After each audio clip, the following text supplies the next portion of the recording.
What is up, guys? Today I'm going to show you how to make this foamy style of chicken ramen, which I had in Osaka.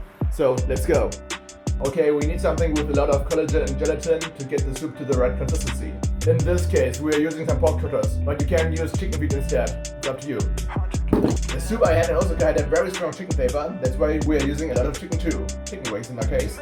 1 kilogram. Fill in some water and bring the soup to the simmer and let it cook for 2 hours on medium heat. After the 2 hours, I'm trying to separate the meat and the bones a little bit more, like this. And then let's cook it again for 1 hour on full boil. It should look like this, but we are not done yet. It's time for us to put some aromatics in it. Okay, let's make a seaweed soup to enhance the flavor of the chicken soup. Cold water. Let it rest for, let's say, 20 minutes. And after we soak it in, let's put it into the soup and bring it to the simmer slowly. We can also use some dried fish to enhance the flavor a little bit more. I remove the kombu. Now let's strain the soup. After straining, the soup should look like this. Okay, let's make the tare. This is like the seasoning sauce of the ramen. We started with a little bit of mirin and also some sake.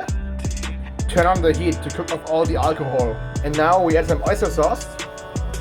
Last but not least, soy sauce and a lot of salt. And with the sauce here, we're gonna adjust the saltiness and the sweetness. Let's say 3 tablespoons. Now let's hit it with the blender. I just use Chinese noodles and add some baking soda. I also like to salt the water for some reasons.